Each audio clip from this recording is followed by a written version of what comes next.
Καλημέρα, γεια χαρά σε όλους.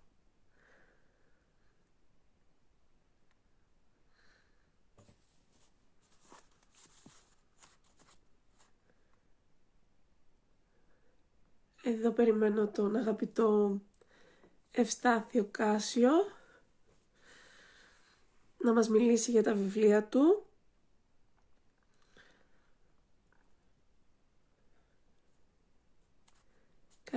Καλημέρα σε όσους μπαίνετε.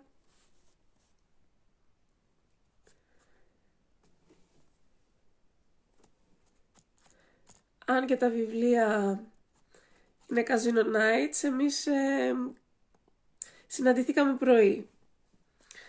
Λοιπόν,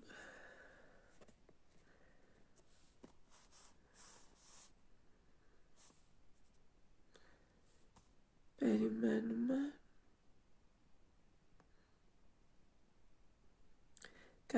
Καλημέρα.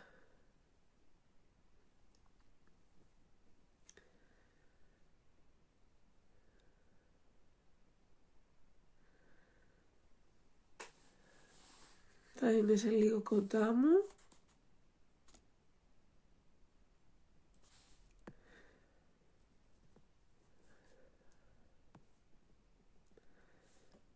Ωραία.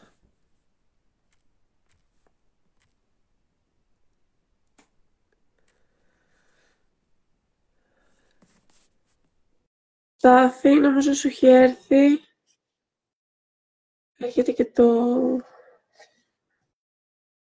έτοιμα. Γεια χαρά σε όλους, γεια χαρά. Καλημέρα.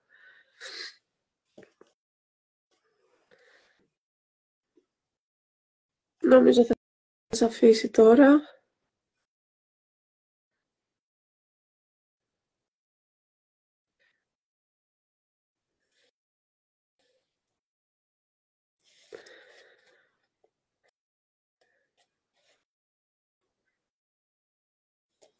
Περιμένουμε 2 λεπτάκια.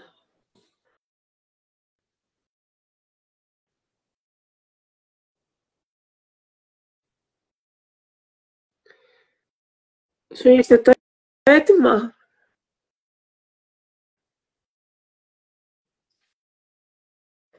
Αν...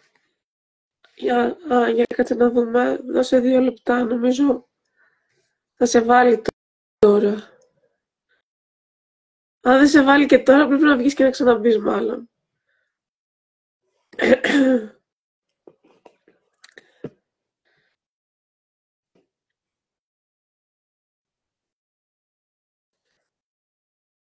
Δεν σε έχει αφήσει.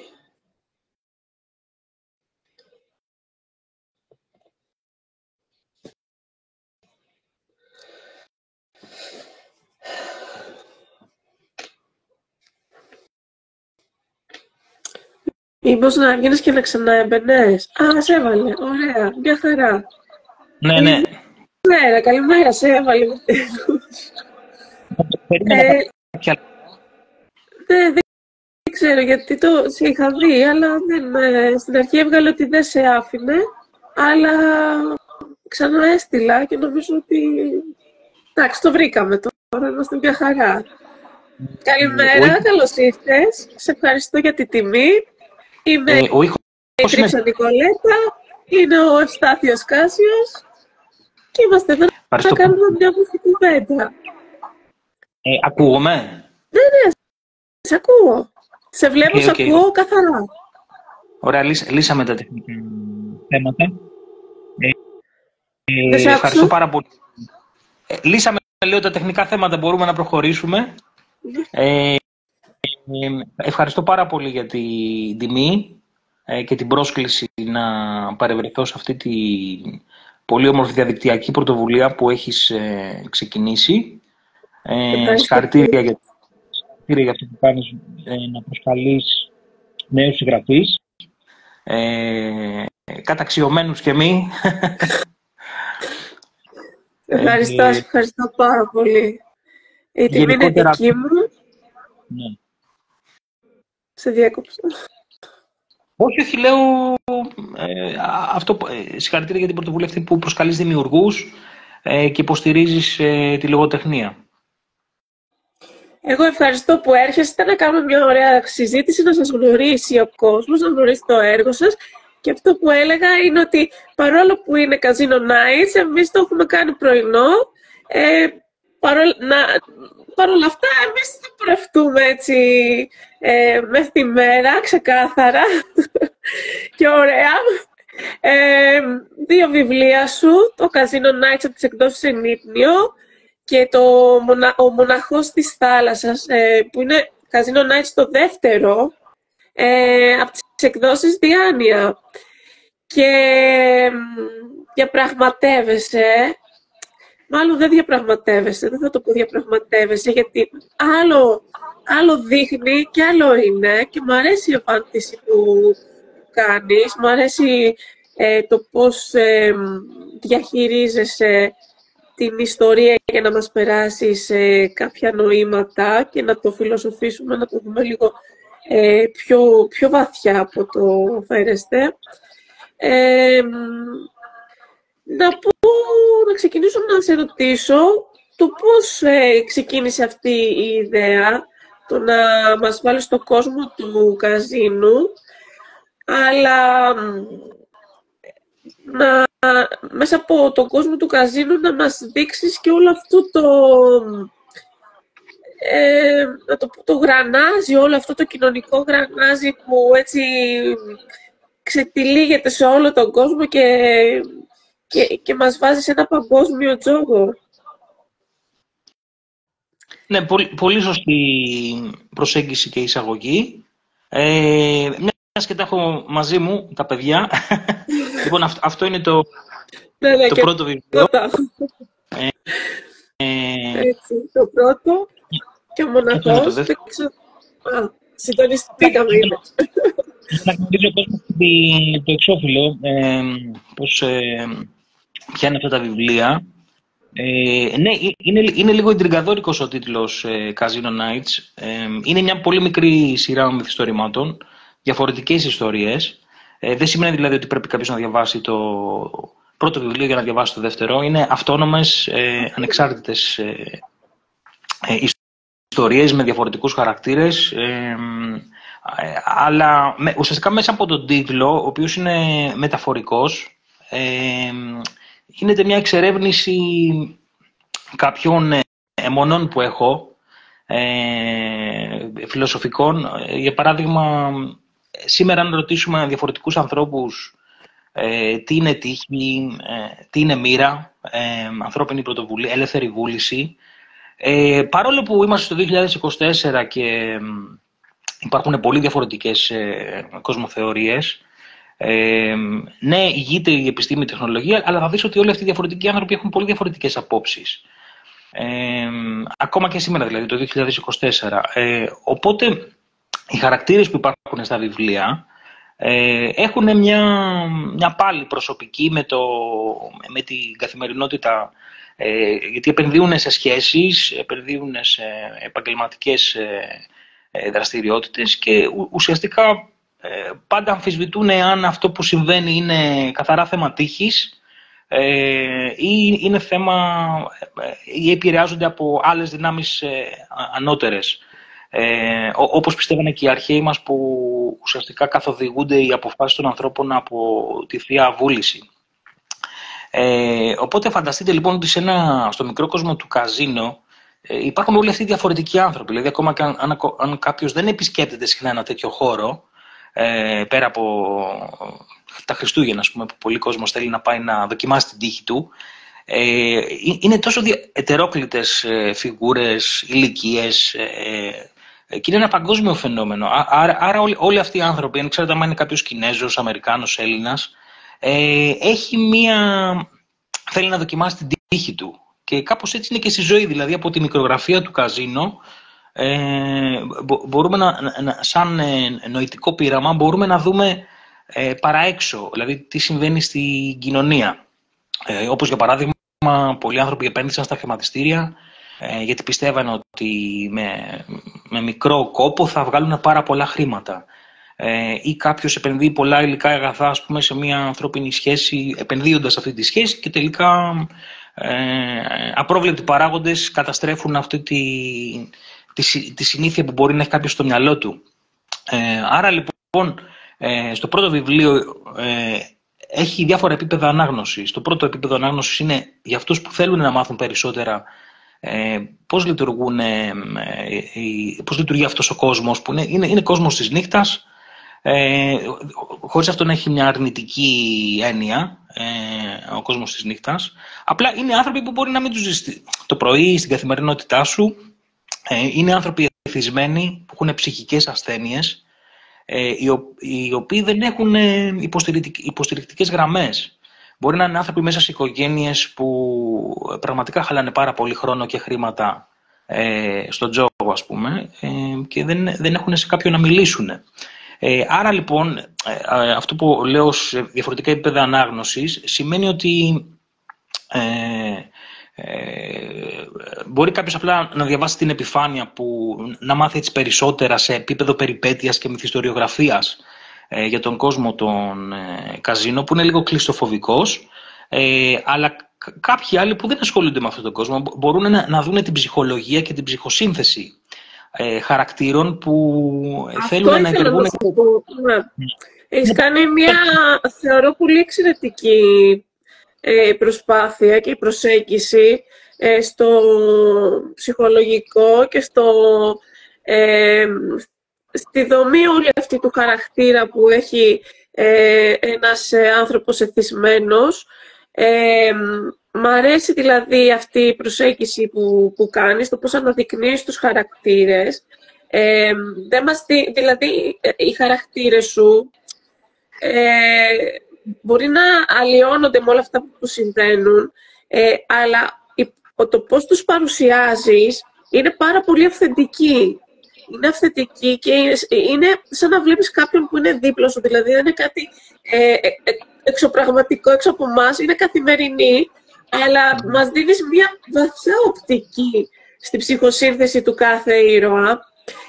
Και εκεί θα δούμε, νομίζω ότι αυτό έχει να κάνει και με την κάθε εποχή, θα μου πεις, αλλά και το σήμερα, αυτό που ζούμε στην κοινωνία, αυτή η εγωπάθεια, βρυσιστάθεια, αυτή η μεγαλομανία και πώς ξεδιπλώνεται. Και πραγματικά ο τζόγος, γιατί να πούμε στους φίλους ότι δεν έχει να κάνει μόνο με το καζίνο.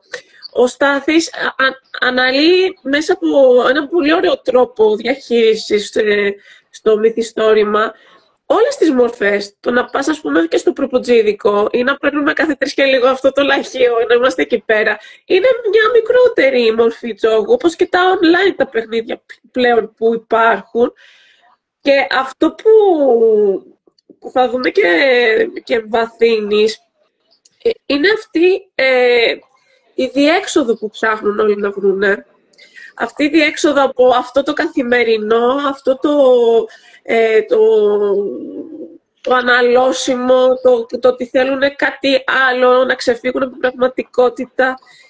Και εδώ μου αρέσει τα στοιχεία που δίνεις, γιατί να πούμε ότι ο εθισμός είναι μια ψυχολογική, παθολογική ασθένεια.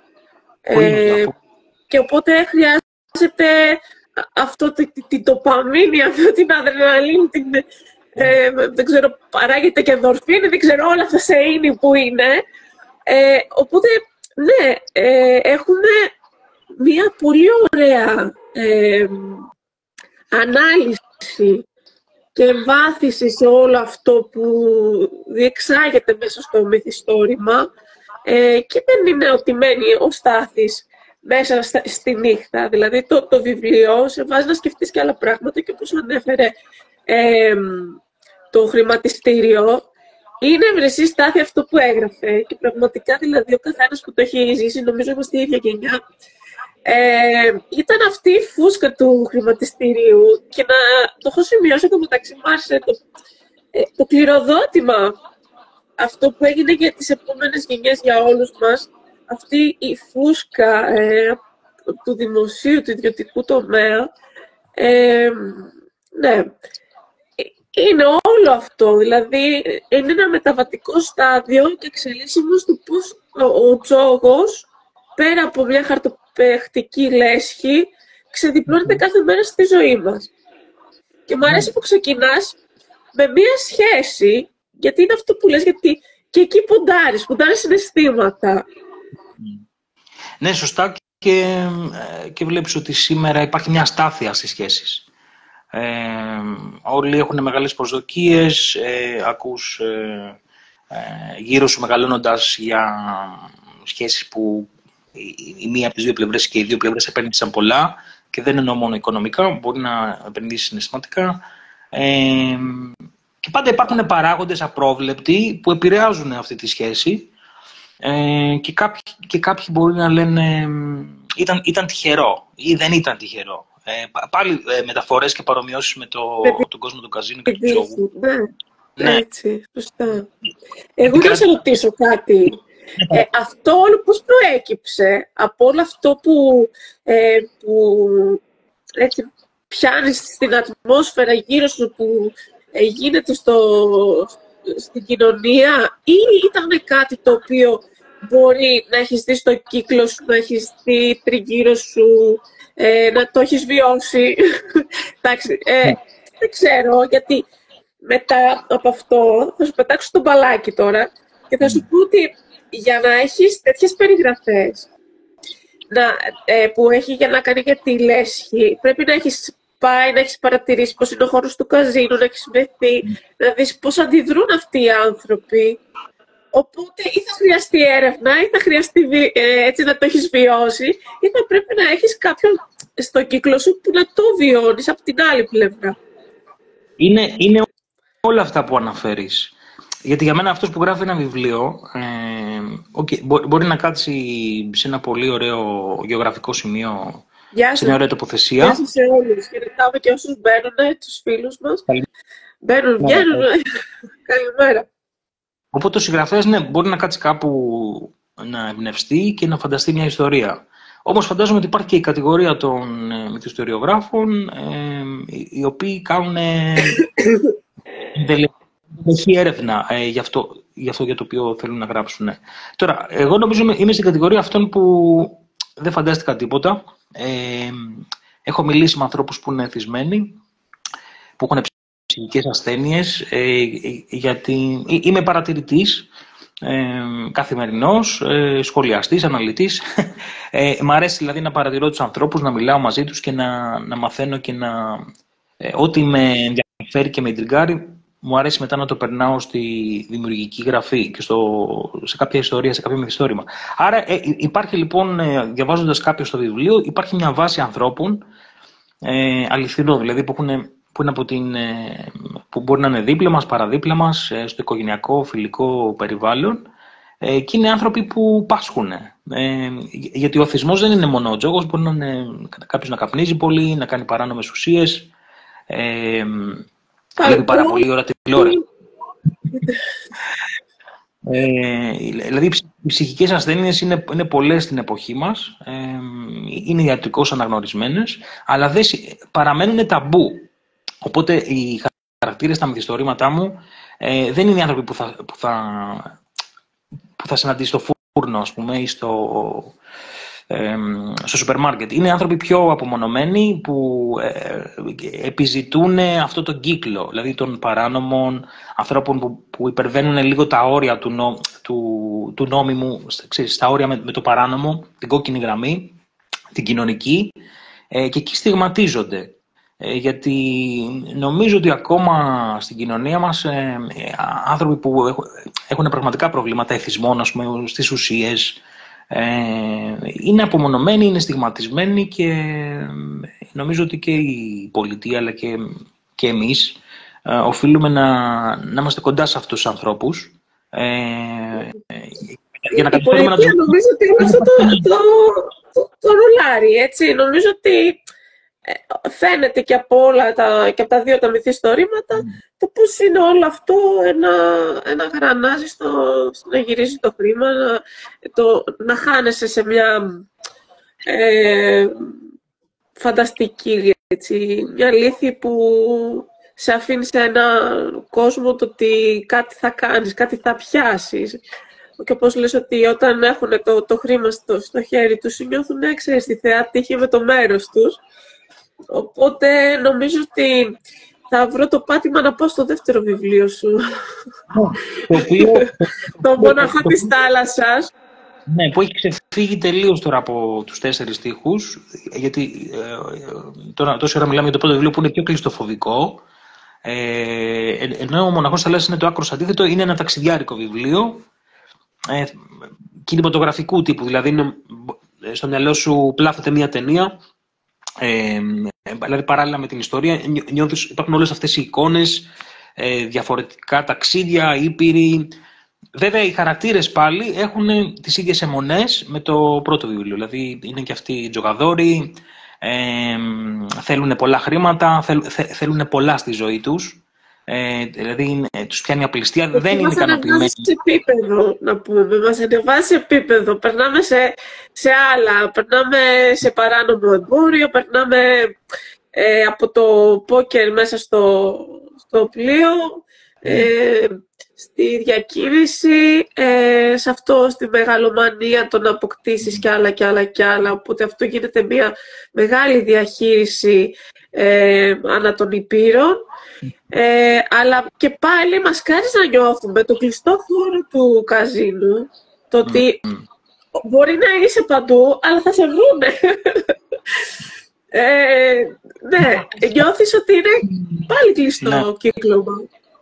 Ναι, γιατί ξέρεις τι, έχω σκεφτεί, λίγο πιο ρεαλιστικά μιλώντας, ότι ουσιαστικά όταν κάποιος έχει μια δραστηριότητα, ας πούμε τώρα εσύ έχεις αυτή τη δραστηριότητα και γνωριστήκαμε εμείς, γνωριστείς με άλλους συγγραφείς. Οπότε αυτό που σκέφτεσαι κάθε μέρα ή αυτό που κάνεις θα σε φέρει σε επαφή με ανθρώπους που δεν τους γνωρίζεις αρχικά, δεν πίστευες ότι θα τους γνωρίσεις και τελικά κάπως η ζωή σε φέρνει να συναναστρέφεσαι με τέτοιους ανθρώπους. Οπότε και σε αυτόν τον κόσμο, τον μυθιστορηματικό, το φανταστικό, στο Μοναχό της Θάλασσας, 2 Έλληνες ναυτικοί, επειδή δεν τους αρκεί η ρουτίνα, η οικονομική τους κατάσταση, όλο αυτό που έχουν ζήσει μέσα στα ταξίδια τους όλα αυτά τα χρόνια, θέλουν αυτό το παραπάνω που πια ξεφεύγει από το όριο της νομιμότητας, ας πούμε, γίνονται παραβατικοί και μπλέκουν με ανθρώπους που έχουν παρόμοιες δραστηριότητες. Στάθη, είναι πολύ ρεαλιστικά γραμμένο. Όλη η ατμόσφαιρα του πλοίου, του καραβιού, και αυτό τώρα πρέπει κάποιος να έχει σχέση με εμπορικά πλοία, να έχει μπει, να έχει ταξιδέψει ή να έχει κάποιον που να είναι στο κοντινό του περιβάλλον. Το λέω αυτό γιατί γνωρίζοντας λιγάκι αυτή την ατμόσφαιρα από δικούς μου, για να την περιγράψει κάποιος τόσο ατόφια, δεν είναι μόνο η έρευνα. Θέλω έτσι να μου πεις πώς όλο αυτό έχει προκύψει, γιατί νομίζω είναι ενδιαφέρον στο πώς εσύ σαν συγγραφέας και στο ένα και στο άλλο βιβλίο είναι κάτι το οποίο λες, εντάξει, τώρα σίγουρα αυτός ο συγγραφέας έχει βρεθεί εκεί. Δηλαδή, κάποιος θα πει ότι υπάρχει βιωματικό καθ' αυτό του συγγραφέα. Και θέλω έτσι να μας δώσεις τη δική σου εκδοχή, το τι και πώς έχεις ενεργήσει, γιατί πραγματικά, επειδή στο δεύτερο έχω λιγάκι τα πατήματα για το καράβι, σε βρήκα πολύ to the point.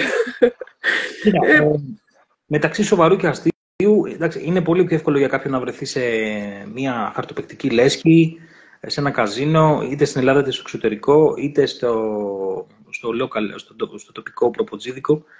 Γιατί υπάρχουν σε όλη την Ευρώπη, σε όλο τον πλανήτη, έτσι, τέτοιου είδους επιχειρήσεις. Ή μέσα από το κινητό σου. Μπορείς να τζογάρεις παντού. Ναι, αυτό που είπαμε, το online. Ναι, ή να αγοράσεις κρυπτονομίσματα που πάλι τζόγος είναι. Ας πούμε, θες να βάλεις λεφτά ψηφιακά και να πάρεις πολλά περισσότερα πίσω σε σύντομο χρονικό διάστημα. Αλλά τώρα, για το δεύτερο βιβλίο, για το Μοναχό της Θάλασσας, είναι πιο δύσκολο να βρεθεί σε κάτι.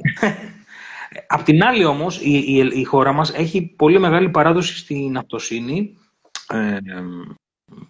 δηλαδή στον χώρο της ναυτιλίας, της εμπορικής ναυτιλίας, της τουριστικής, από αρχαιοτά των χρόνων. Οπότε είναι πιο δύσκολο να βρεθείς σε καράβι να παρακολουθείς πώς είναι η ζωή των ναυτικών. Όμως, όπως λες,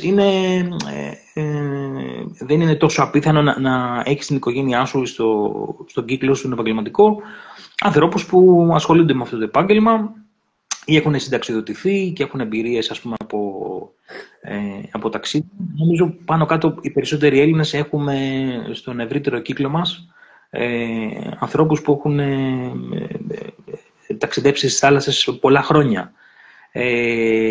Και το συνδέω αυτό που ανέφερα πριν, ότι ο συγγραφέας πρέπει να κάνει την έρευνά του. Πολλές φορές μπορεί να έχεις μια φιλική συζήτηση και να μην γνωρίζει ο άλλος ότι θα πάρεις περιεχόμενο από αυτή τη. Είναι αυτό που λέει ο συγγραφέας, πρόσεξε τι λες, γιατί σε ακούω και σε παρακολουθώ και γράφω, ας πούμε, αυτό έχεις. Ναι, αυτό. Οπότε, όπως πολύ σωστά αναφέρεις, έχει γίνει έρευνα, έχουν γίνει άτυπες συνεντεύξεις, συζητήσεις, μέσα από τις οποίες προσπάθησα να εκμεεύσω κάποιες ρεαλιστικές πληροφορίες για να περιγράψω αυτή την ατμόσφαιρα. Κοίτα, εδώ να αναφέρω ότι είναι ιστορικό γεγονός ότι στον Αμερικανικό Εμφυλίο Πόλεμο, όταν δεν ήταν μέσα στη μέρα δεν γινόταν ο πόλεμος και οι στρατιώτες καθόντουσαν, ας πούμε, στα χαρακόμματα, παίζαν, ας πούμε, μια μορφή πόκερ. Αντίστοιχα, λοιπόν, και οι ναυτικοί μέσα στις δεκαετίες, επειδή είναι τόσες πολλές ώρες ένα ταξίδι, φαντάζομαι παίζουν χαρτιά. Και τις παλαιότερες εποχές που δεν υπήρχε το διαδίκτυο, πώς θα περνούσε η ώρα, ας πούμε. Γιατί είναι πάρα πολλές ώρες, πάρα πολλές μέρες. Είσαι με λίγα πρόσωπα μέσα σε ένα πολύ. Δηλαδή, μπορεί να ταξιδεύεις στις θάλασσες, να πηγαίνεις στην Ινδία και να σκέφτεται κάποιος που είπε τυχερός, ας πούμε, ο Δημήτρης, ένα τυχαίο όνομα που ταξιδεύει, αλλά είσαι μέσα στο πλοίο πάρα πολλές ώρες. Έτσι, οπότε είναι. Κοίτα, είναι ότι δεν έχεις μείνει μόνο σε αυτό. Δηλαδή, δίνεις και εκεί το ψυχισμό στο πώς περνάνε, στο πώς είναι, δεν έχουν πιάσει λιμάνι, τις σκέψεις που κάνουν, το τηλεφώνημα αυτό, μόνο της έκτακτης ανάγκης, το πώς συνδέονται με έναν τόπο. Εντάξει, δεν θα τα πω όλα, αλλά μου αρέσει που μέσα σε όλο αυτό, γιατί μπορεί να έχουμε σαν στοιχείο το καζίνο, τον εθισμό, τη μεγαλομανία, το να εξελιχθεί αυτό σε άλλο βαθμό. Αλλά μ' αρέσουν οι εμβόλυμες πληροφορίες που πάντα δίνεις, πληροφορίες που μπορεί να έχουν με έναν τόπο. Επειδή διαβάζω πολλά πράγματα, κάτι που μπορεί ένα άρθρο, μια ανάλυση, μια ιστορική λεπτομέρεια να με ενδιαφέρει προσωπικά και γι' αυτό τη βάζω. Δεν τη βάζω για το ακροατήριο ή για τον αναγνώστη, τη βάζω για μένα. Είναι συνεχισμένη, θέλω να πω. Ακόμα και το μύθο που βάζεις και το πώς το συνδέεις, οι πληροφορίες που θα περάσεις για έναν τόπο που εμείς δεν γνωρίζουμε και εκεί πέρα ότι υπάρχει το τάδε πράγμα το οποίο κάνει τη ζωή των πρωταγωνιστών δύσκολη ή των άλλων ηρώων. Και είναι μια πληροφορία την οποία πολύ απλά και εγκυκλοπαιδικά την έχεις βάλει έτσι ώστε να δώσει συνέχεια στην πλοκή. Αλλά όχι μόνο στην πλοκή, αλλά και στον αναγνώστη. Δηλαδή, εμένα με έβαλες να πάω να ψάξω το τάδε μέρος, γιατί εκεί γινόταν αυτό. Να μου πεις, μπορεί να το ήθελα, αλλά ήταν κάτι το οποίο σε τριγκάρει το να προχωρήσεις και την ανάγνωσή σου. Ναι, και είναι κάτι που έκανα και εγώ προσωπικά, όχι γράφοντας. Παλιότερα, δηλαδή, που διαβάζα βιβλία που είναι ιστορικά, μυθιστορήματα που έχουν ιστορικά στοιχεία. Άμα κάτι με εξήταρε, ας πούμε, θα έπαιρνα αυτό που λες, μια πληροφορία για ένα μέρος ή για ένα ιστορικό γεγονός και σου δίνει έτσι ο συγγραφέας πυροδοτεί το ενδιαφέρον σου να πάει να ψάξεις και να μάθεις περισσότερα. Σίγουρα, είναι ένα άναψμα αυτό να ξεφύγεις, να πας και αλλού, παραπέρα. Ναι. Μ' αρέσει το εμπόριο.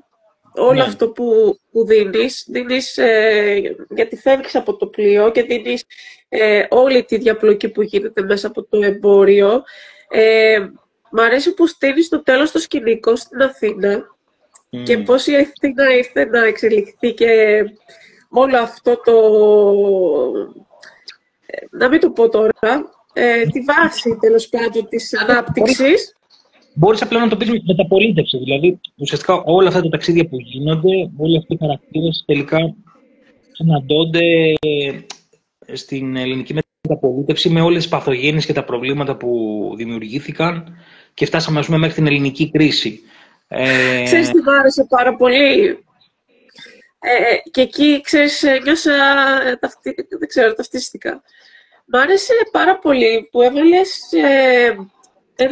ένα γεγονός, ότι εντάξει, θα το ρίξουμε στην τρομοκρατική που υπάρχει.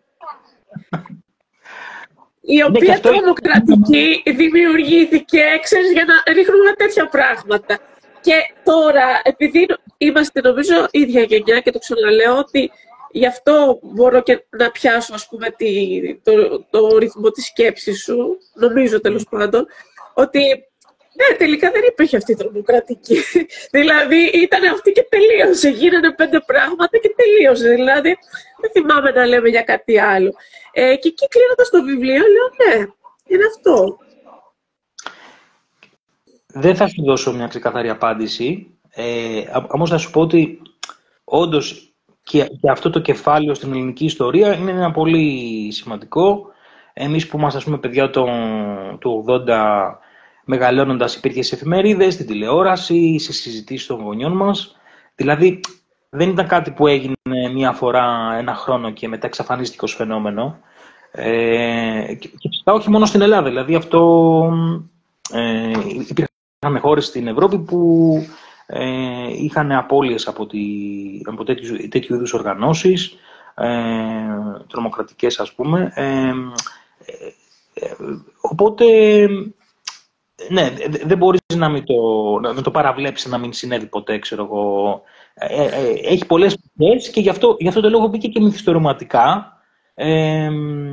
Με όλο αυτό το χαμό που γίνεται με το μπλέξιμο δηλαδή των ηρώων, των χαρακτήρων που έχουν διαφορές, ενώ συνεργάζονται μετά σπάνιες συνεργασίες και υπάρχουν αψημαχίες, διαφωνίες, διαφορές οικονομικές, εμπορικές. Οπότε κάπου κούμπωσε εκεί πέρα η τρομοκρατία. Νομίζω το κούμπωσες πολύ ωραία. Νομίζω ότι μέσα από τα βιβλία σου οι αναγνώστες θα δούνε ρεαλιστικά τα πράγματα και νομίζω ότι θα δούνε τη σύγχρονη εποχή. Δηλαδή δεν είναι κάτι το εξωπραγματικό, αλλά το τόσο αληθινό και το τόσο ωραία δοσμένο να εμβαθύνουν και να αναρωτηθούν κάποια πράγματα αν κάποιοι δεν γνωρίζουν, αν κάποιοι κάπου, ξέρεις, έχουν κάποια ερωτηματικά, στο πώς όλο αυτό το γρανάζι τελικά μπορεί και κινείται και πώς όλοι αυτοί οι άνθρωποι, αυτή η ψυχοσύνθεση βαδίζει καθημερινά. Να πούμε ότι όχι μόνο στα καζίνα και τα λοιπά, αυτά τα online που αναφέραμε, αυτό που βλέπεις κάθε μέρα στο δρόμο, στο προποτζίδικο, το εδώ παπάς, εκεί παπάς, όλα είναι μια τέτοια μορφή. Θα πρέπει να αποδεσμεύσω το Στάθη, γι' αυτό με βλέπετε και το μαζεύω. Έχει προκύψει κάτι. Ετοιμάζω κάτι καινούριο. Αυτό θα σε ρωτάω. Έτσι, θα κλείσουμε για να μας πεις τα λογοτεχνικά σου σχέδια. Ναι, θα είναι ιστορικό βιβλίο, δηλαδή θα έχει ιστορικές αναφορές πραγματικές μέσα από την ευρωπαϊκή ιστορία και πολύ διαφορετικό, δεν θα έχει σχέση με τη σειρά Casino Nights, είναι κάτι καινούριο, ξεκινάω κάτι καινούριο. Μάλλον κατευθύνεται προς το κατασκοπευτικό θρίλερ, αλλά νομίζω ότι ο κάθε συγγραφέας σήμερα, ανεξάρτητα αν γράφει διαφορετικές ιστορίες, αυτές οι αιμονές που έχει αποτυπώνονται στους χαρακτήρες. Και στους δικούς μου χαρακτήρες με ενδιαφέρει πολύ η ψυχολογία των διαφορετικών ανθρώπων και χαρακτήρων. Και φυσικά με ενδιαφέρει να αφήνεις φιλοσοφικά ερωτήματα στους αναγνώστες, ως τροφή για σκέψη και για συζήτηση, όπως κάνουμε εδώ σήμερα. Όλα αυτά που συζητήσαμε, κοινωνικά θέματα, φιλοσοφικά. Σε ευχαριστώ πάρα πολύ για την κουβέντα, για την πρόσκληση.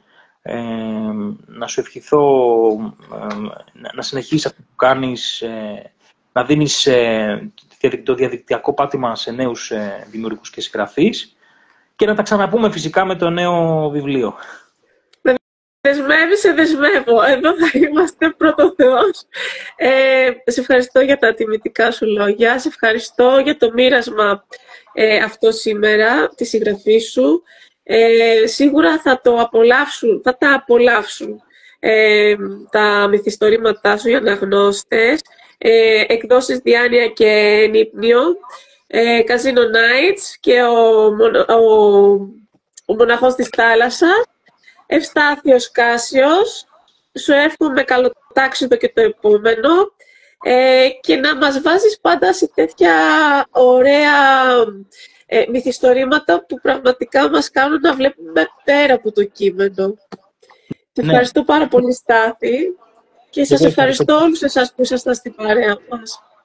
Σε διέκοψα από κάτι. Καλημέρα στους διαδικτυακούς τηλεθεατές μας. Καλημέρα και σε σένα, καλή συνέχεια. Ευχαριστώ πάρα πολύ. Και αν κάποιοι βρεθεί το βιβλίο στα χέρια τους, θα χαρώ πολύ να επικοινωνήσουν μαζί μου, να μου πούνε την άποψή τους, ό,τι τους άρεσε, δεν τους άρεσε. Αυτό. Καλημέρα να έχετε όλοι. Ευχαριστώ πάρα πολύ. Καλημέρα. Καλή συνέχεια σε όλους. Φιλιά σε όλους. Μέχρι το επόμενο live. Γεια χαρά.